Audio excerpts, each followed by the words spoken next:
Buongiorno. Renting a car in Italy. I believe it's the best way to actually see the country. In this video, we're going to cover parking, speed cameras, and ZTL zones. These are three things that you need to know if you're going to venture out into central or northern Italy. That is, if you don't want to get one of these. This is a ticket. Came from the Vatican. It was from Matera. Followed me back to the U.S. exactly 1 year after I'd visited the country. Had I watched this video, I wouldn't have received this. In my last video, we traveled all around southern Italy. It's a little bit different down there. I covered getting gas and paying tolls. And I'll leave a link to that video at the end of this one. The most important thing in this video, if you can drive in the US, you can drive in Italy. You shouldn't feel intimidated. The drivers there are way more attentive. And it takes a little adjustment period, but it's not that difficult to do. The one thing I recommend you get is one of these. This is an international driving permit. You can pick it up at any AAA. Is it required? That's debatable. But if you get pulled over by the police, it would be nice to have. All this said, I didn't drive in the big cities. No Rome, no Florence, no Milan. I don't suggest you do either. It's a totally different ballgame in those cities. We did drive in Bologna, Perugia, and made it up to Verona. But we'll cover that in the video. With that out of the way, I'd like to bring you along on our trip and fill you in on these must-know items along the way. Day one, we landed in Rome and we pick up the rental car at the airport. This was the second time we have used Europcar as a rental company, and it won't be our last. They are quick, attentive, and really, that's all you can ask for. We chose the Fiat 500 for the trip. It's small, easy to maneuver, it gets great gas mileage, and it has enough space for the two of us and our luggage. I told you I didn't drive in Rome, and that's true. A majority of the airports in Italy are outside the cities they serve, and Rome's Fiumicino Airport is no exception. It's a good 20 kilometers outside the city, and we were headed south, so the chaotic traffic that is the center of Rome wasn't an issue. Our first stop was Ostia Antica. It's less than 10 kilometers south of Rome's airport, and it's one of the largest uncovered antiquity sites in all of Italy. It's well worth the visit. It takes a few hours to walk through because of its size. We made our way from there to Terracina to visit a friend, and it's here where I want to speak to you about traffic cameras. Italy uses electronic cameras in order to regulate speed. These can be overhead or alongside the road in blue boxes, and they can be difficult to spot at times. Typically, there is signage telling you that you are approaching one, but I find it much easier to use Google Maps to navigate our route each day, and the cameras are all marked in Google Maps. Prior to going anywhere for the day, I have a route devised, and every rental I've picked up has Android Auto or Apple CarPlay. These cameras appear on your display long before you're going to actually see one. Many of these cameras are not active, but it's truly hard for you as a tourist to guess which is which, so I simply slow down when approaching one.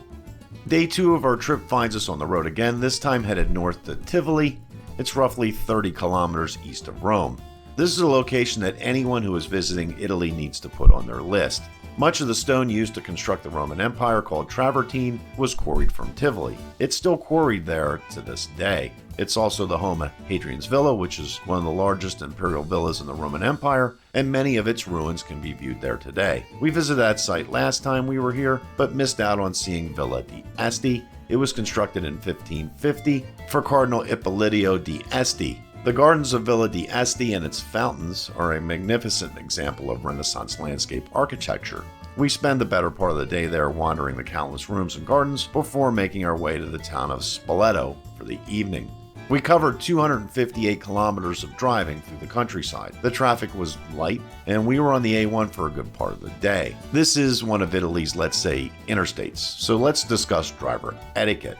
A good rule of thumb when passing in Italy is to check your mirrors prior to passing, make the pass, and get back in the right lane again quickly. The left lane in Italy is for passing only, and they mean it. There will always be someone going faster than you and well over the posted speed limits, so don't think about camping out in the left lane, ever.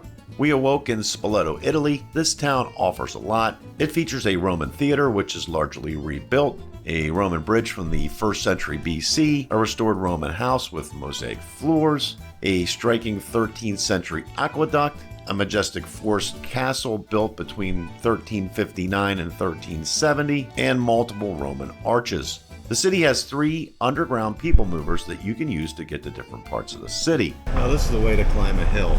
And this is where we talk about parking and why you need to plan for it before you head out for the day and visit any city or town in Italy.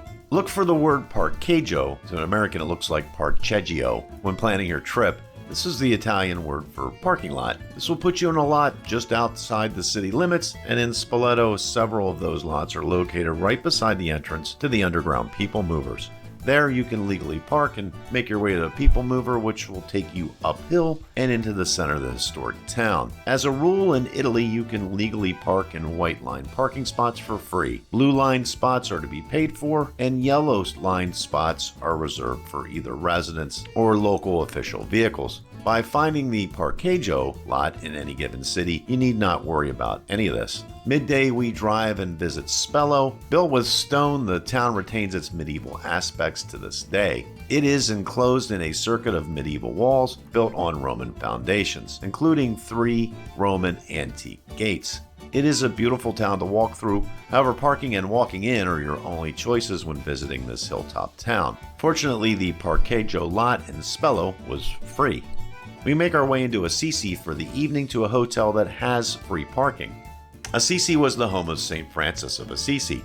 St. Francis founded the Franciscan order in the town in 1208, and St. Clare, who was with St. Francis, founded the Poor Sisters, which later became the Order of Poor Clares after her death. It is a stunningly beautiful city to walk through, and we spend a considerable amount of time there exploring.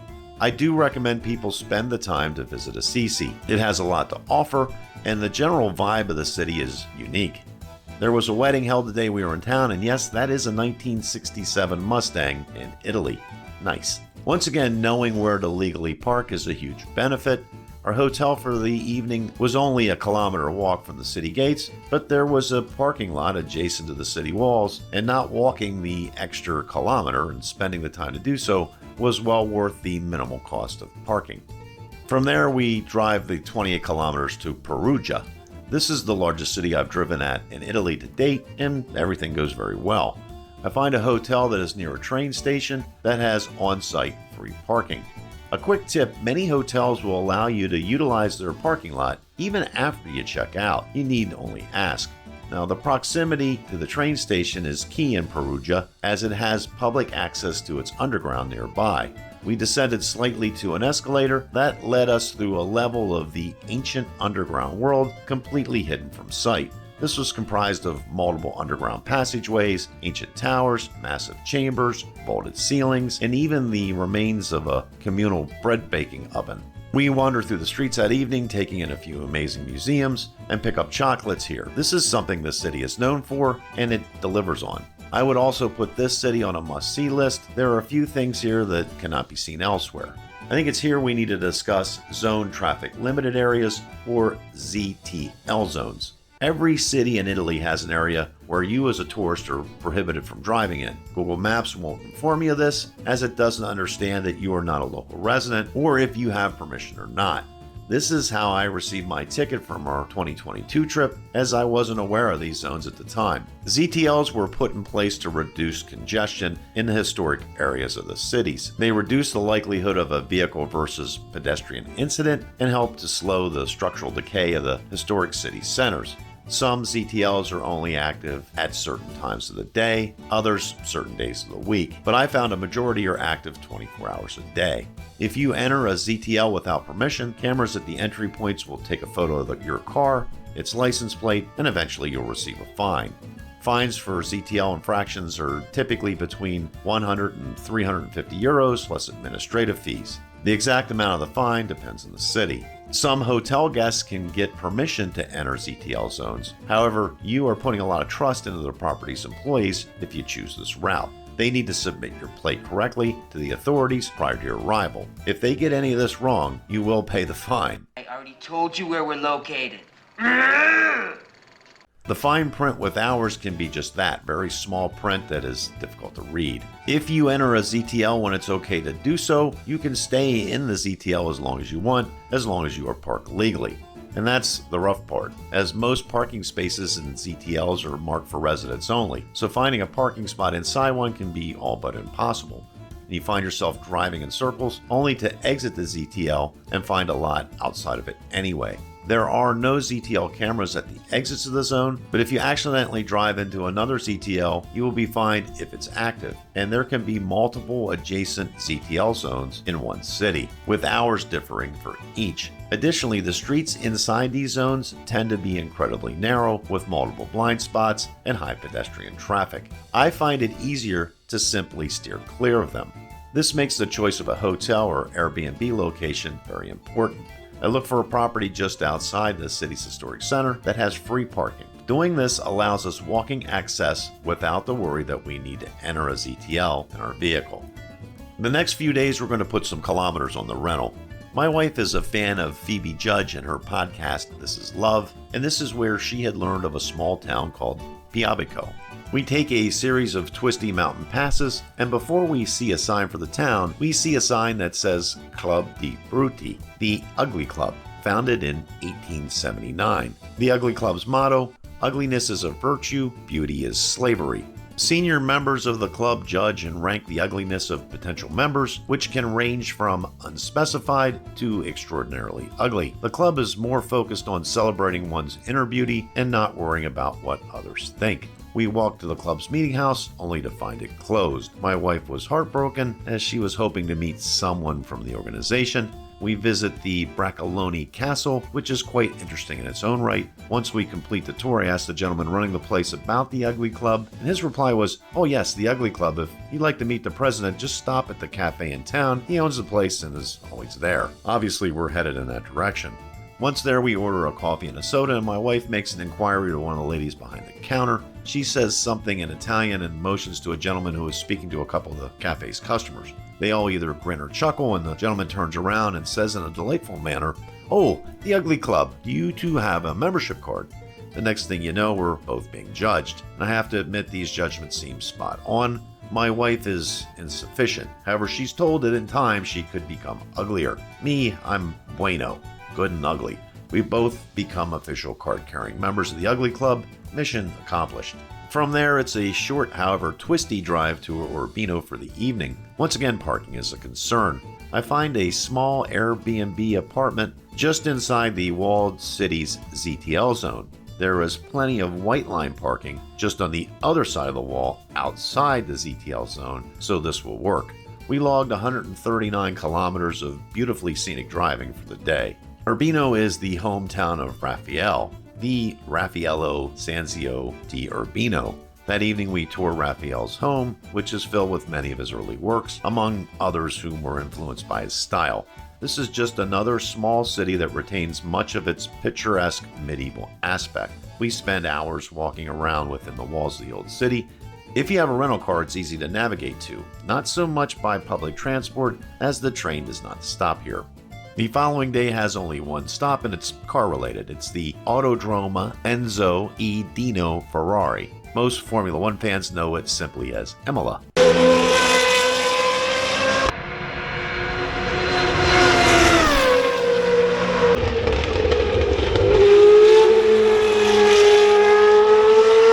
It was used for official championship races between 1980 and 2006. Several crashes at the circuit resulted in fatalities, including the death of Ayrton Senna in 1994.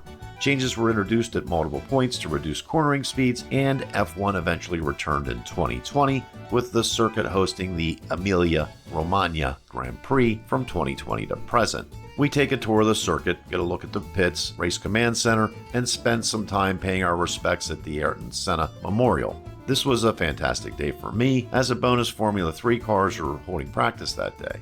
We have 185 kilometers of mostly highway driving during the day. Once again, this is easy going with the Fiat passing mostly larger trucks and ducking back into the right lane. We make our way to the hotel just south of Bologna for the evening and have a fantastic meal. Our next stop is Maranello, the home of the Ferrari factory since 1941. It's only a 60-kilometer trip, however it requires driving through Bologna, as there are mountains to the south that I can't really navigate around. It's stop-and-go traffic, but nothing like I've witnessed in Rome, and once through it, we're a quick 30 kilometers to our hotel. That's where Ferrari spotting and all phases of construction begin in earnest.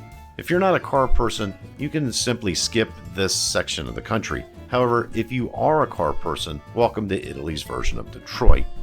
In the area around Modena, you will find the factories of Ferrari, Maserati, Lamborghini, Dallara, Pagani, plus Ducati motorcycles. Someday I'll get to see all of those, but for this trip I was focused on Ferrari. We take the shuttle bus tour of the Ferrari factory and a visit to the nearby test track, but visitors must remain on the bus at all times and video and photography is prohibited. The museum, however, I was free to film or photograph as much as I wanted. There is a paid parking lot right out front, and we used that to our advantage, as our hotel with its free parking lot was 2 kilometers away from the factory. The following day is a sad one, at least for me, as we'll be returning the rental car at the Verona airport. I chose this location because we wanted to see Verona 1, and the airport is a good 10 kilometers away from the city itself, meaning the traffic should be light and I shouldn't have to drive into Verona at all. The 170-kilometer trip on the A22 zips by in no time. The Europe car representative was easy to work with, as it took us longer to pack up our belongings than it did for him to walk around the car and sign off. This meant we were back to public transport for our final days in Italy, first by train to Venice for a few days and finally by train again back to Rome before heading to the airport and home. I immediately feel a bit depressed. The trains in Italy often run through ditches or tunnels, and your view is obstructed or non-existent more often than it isn't. Our train returning to Rome runs an hour and 5 minutes late. That's far from unusual. If you made it this far, thanks for coming along on our journey. I hope I convinced a few of you out there to consider seeing Italy by renting a car. I feel it's truly the most genuine way to see the country, and you get to do so at your own pace. Not only that, you don't have to worry about luggage, train schedules, trains running behind, all those things that come along with mass transit.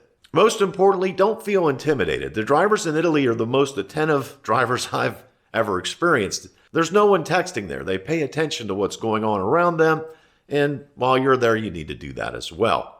If you missed my first video, you can check that out over here. It'll talk to you about getting gas and paying tolls, and really it's a relatively simple process if you do it the right way. That's it for now. Thanks for watching. Ciao.